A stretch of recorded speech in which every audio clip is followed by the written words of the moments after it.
टुनटुनी की ईमानदारी।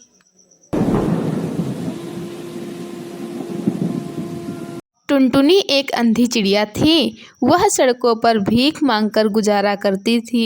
उसका पति टुन्नू चिड़ा कुछ समय पहले ही सड़क दुर्घटना में चल बसा।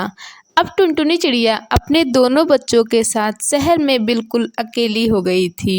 सड़क के किनारे बच्चों को बिठाकर वह इधर उधर भीख मांगने जाती। अगर कुछ मिलता तो अपने बच्चों को खिला देती, वरना भूखा ही सुला देती। आते जाते पक्षी टुनटुनी की कटोरी में भीख में सिक्के डाल जाते। बाबूजी पैसे दे दो, बड़ी मेहरबानी होगी बाबूजी। खुले पैसे नहीं है मेरे पास, माफ करो बहन जी। अरे बहन जी कुछ पैसे दे दो, मेरे बच्चे भूखे हैं। भगवान तुम्हारी हर कामना को पूरा करेगा। भगवान के नाम पर कुछ पैसे दे दो।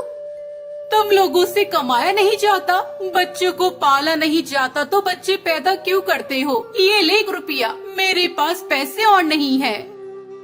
माँ बहुत जोर से भूख लगी है। रुक बेटा, मैं चाय वाले से ब्रेड का पीस खरीद कर देती हूँ। पिंकी चिड़िया भी रो रही थी। टुनटुनी दोनों को चाय वाले से ब्रेड का पीस लेकर देती है। ऐसे उनकी जिंदगी कट रही थी। उसके साथ कुछ और चिड़िया भी भीख मांग रही थी, जिनमें से एक थी टूनी चिड़िया। वह अपने बेटे को कमाई का जरिया बनाकर पैसे कमाती थी। माँ ये गोलू के सर पर पट्टी क्यों बंधी है? कल तक तो ये बिल्कुल ठीक था। गोलू तू दर्द से जोर जोर से चिल्ला रहा। और सुन, पैसे वाले पक्षी दिखाई देते ही उनकी गाड़ी के सामने आ जाना। वो तुझे घायल देखकर अच्छे पैसे देंगे। टूनी तुम ये सब मत किया करो। पैसे कमाने के चक्कर में तुम अपने बेटे को गलत सीख दे रही हो। अरे ओ अंधी, तू ना अपना मुंह बंद रखा कर। खुद तो सचमुच की अंधी होकर भी मुश्किल से 5-10 रुपए कमाती है, और हम 100-200 कमाए तो तू जलती है। टुनटुनी चिड़िया जानती थी कि टूनी को समझाना बेकार है। टूनी चिड़िया लालची है और वह उसकी नहीं सुनेगी। एक दिन टुनटुनी और टूनी दोनों भीख मांग रहे थे कि एक पक्षी टुनटुनी को 10 रुपया देने लगता है। माँ ये उन अंकल का बटुआ गिर गया। सुनहरी बेटा संभाल कर रख ले, इसमें देख क्या क्या रखा है, शायद कोई पता लिखा हो। माँ इस बटुए में तो बहुत सारे नोट हैं। सुनहरी ये रुपये वापस बटुए में रख दे, ये उन साहब की अमानत है। हम किसी पक्षी से उनका पता पूछकर उन्हें वापस दे आएंगे। टुनटुनी तू पागल हो गई है? जरा सोच, ये रुपए तेरे और तेरे बच्चों के कितने काम आएंगे। सुनहरी और पिंकी ने कितने दिन से कुछ नहीं खाया। उनको बढ़िया बढ़िया खाना खिला सकती है, अच्छे कपड़े खरीद कर दे सकती है। और तो और तेरे बच्चों के सर पर छत नहीं है, तू एक अच्छा सा घोंसला किराए पर लेकर रह सकती है। टूनी भले ही आज हमारे सर पर छत नहीं है, मैं जानती हूँ ये रुपए मेरे और मेरे बच्चों के बहुत काम आ सकते हैं, लेकिन मैं बेईमानी नहीं करूँगी। नहीं माँ, मैं ये बटुआ वापस नहीं दूंगी। मुझे खाना खाना है, अच्छे अच्छे कपड़े खरीदने हैं। मुझे सड़क पर नहीं घर पर रहना है माँ। सुनहरी ये बटुआ मुझे दे दे, जिद मत कर। सुनहरी टुनटुनी चिड़िया को बटुआ न देने की जिद करती है। गुस्से में आकर टुनटुनी सुनहरी पर चिल्ला देती है। सुनहरी रोने लगती है। सुनहरी बेटा, जीवन में कितनी भी कठिनाइयाँ आ जाए, पर हमको कभी भी गलत राह पर नहीं चलना चाहिए। इसलिए हम ये बटुआ उन साहब के घर वापस दे आएंगे। टुनटुनी चिड़िया उस कालू सेठ के घर पहुँचती है। माँ ये तो बहुत बड़ा घर है और गेट पर एक भैया बैठे हैं।